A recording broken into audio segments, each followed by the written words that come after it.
Fala, Gabriel, beleza? Tudo certo? Bom, faz muito tempo que eu não converso contigo aqui via o Telegram, né? E as últimas conversas aí que a gente teve aliás, as únicas conversas que a gente teve foi sobre aquele assunto, né? Se a realidade é independente da nossa observação ou se a realidade só existe com a existência da nossa observação, né? E eu cheguei a alguns argumentos sobre isso que eu gostaria de conversar contigo sobre esses argumentos, né? Como eu disse para ti, eu tô buscando entender da mesma forma que o Bob Navarro compreende, né? Que é uma forma que eu acho muito interessante de compreender a realidade, que sem a nossa observação não há nada. Então eu estou tentando entender qual é o argumento que ele traz para explicar essa questão. E eu acho que eu entendi o argumento dele, eu acho. Eu já estou deixando claro que eu acho, já para não denegrir a imagem do Bob Navarro, né? Como uma possível estupidez minha, um possível entendimento errado meu, né?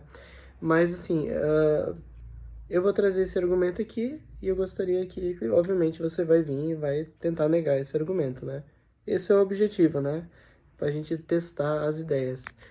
Olha, o argumento é o seguinte. A ciência entende que velocidade depende de referência, certo? Para você definir a velocidade de uma partícula, você vai precisar definir uma referência, ou seja, um ponto de vista. E dependendo do ponto de vista que você olhar aquela velocidade vai ser diferente, certo? E a ciência entende também que não existe a velocidade absoluta, ou em outras palavras, não existe o referencial mais verdadeiro. Não. A velocidade depende de referencial e não tem um referencial exclusivo, né? Um referencial, ó, esse referencial é mais verdadeiro que os outros referenciais. Beleza. Aí a gente entra na segunda parte do argumento, que é assim: tudo é sólido, líquido e gasoso, né? Então toda a vida que a gente vê é feita desses estados: sólido, líquido e gasoso. O sólido, ele é feito de moléculas que se movem a velocidades muito lentas, né? Já o líquido, a velocidade das moléculas é um pouquinho mais rápida. Isso é o que define o estado líquido, né? Assim, não é só isso que define, mas principalmente, né? A questão da velocidade, principalmente a questão da velocidade. E aí, no estado gasoso, a velocidade das moléculas é muito rápida, né? Muito alta.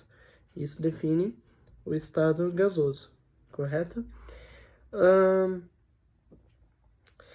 E aí é que tá. Então a gente define. Então, por exemplo, aqui, assim, eu tô deitado na minha cama aqui conversando contigo.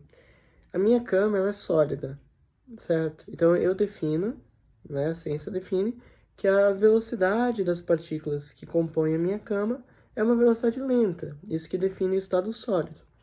Mas a velocidade lenta, ela só existe, aí vem o argumento, né? Qualquer coisa, se eu estiver errado, me corrija, por favor, mas a velocidade lenta só existe perante um referencial, certo? Porque você está definindo a velocidade lenta perante um referencial. Agora, se você olhar essa mesma velocidade hipoteticamente, sobre outro referencial, pode ser que você veja essa velocidade lenta como uma velocidade muito rápida, certo? Se mudar de uma forma muito absurda o referencial, né? É um referencial muito diferente. E aí, se você vai definir que essa velocidade é rápida, já não é mais cama, já não é mais algo sólido, é de repente algo líquido ou gasoso, né? Então, então assim, quando eu olho para minha cama e eu digo que as moléculas na minha cama estão se movendo de forma lenta, elas estão se movendo de forma lenta perante um referencial. Esse referencial está conectado com a minha observação. Então é como se minha observação definisse o referencial pelo qual a gente olha a realidade. A cama é um exemplo, mas para tudo que a gente vê é sólido, líquido e gasoso. Mas é sólido, líquido e gasoso perante o referencial conectado à nossa observação. Então a nossa observação define o referencial que, por sua vez, vai definir sólido, líquido e gasoso, certo? Mas fora da nossa observação, as moléculas não têm velocidade definida, porque velocidade depende de referência. E aí, se não tem velocidade definida as moléculas, como que a gente vai definir que a realidade existe externamente, independente de nós, né? Agora eu tenho que começar a falar mais rápido, só tenho mais 5 minutos. Mas, então, a velocidade depende de referência, certo? As moléculas fora de nós, hipoteticamente fora da nossa observação, elas não estão, por exemplo, as moléculas da minha cama, elas não estão de fato lá lentas formando cama. Não, as moléculas existem e elas têm uma velocidade indefinida. Porque para você definir velocidade, você vai ter que definir um referencial. Quando a gente olha, a gente define esse referencial, mas fora de nós, fica indefinido.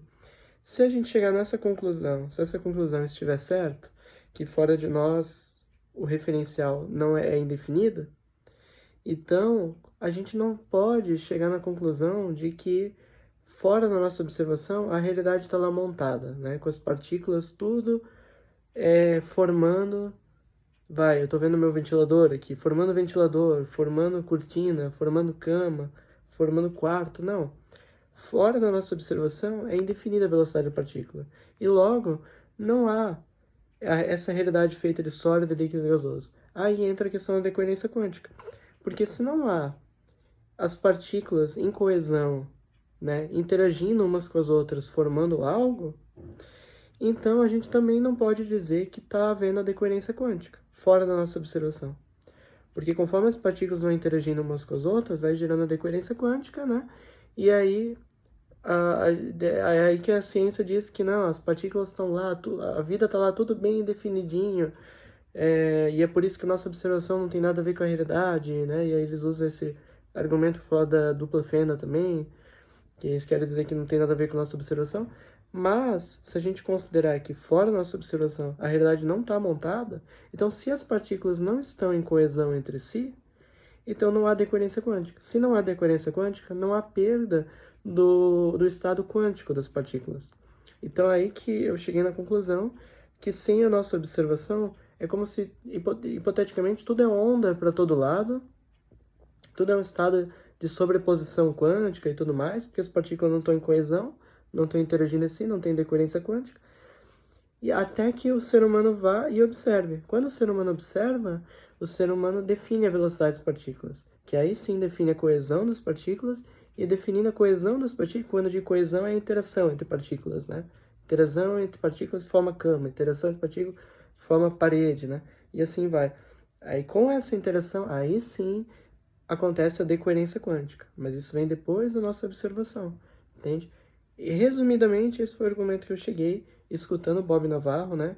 Peço desculpa até ao Bob Navarro se eu entendi errado o argumento dele, vai que aconteceu, né? Vai que eu entendi errado, né? Porque ele é um cara que explica, ele fala rápido e é complexo, né, o que ele fala. Então eu aqui eu sou burrinho, tô tentando entender aqui, né?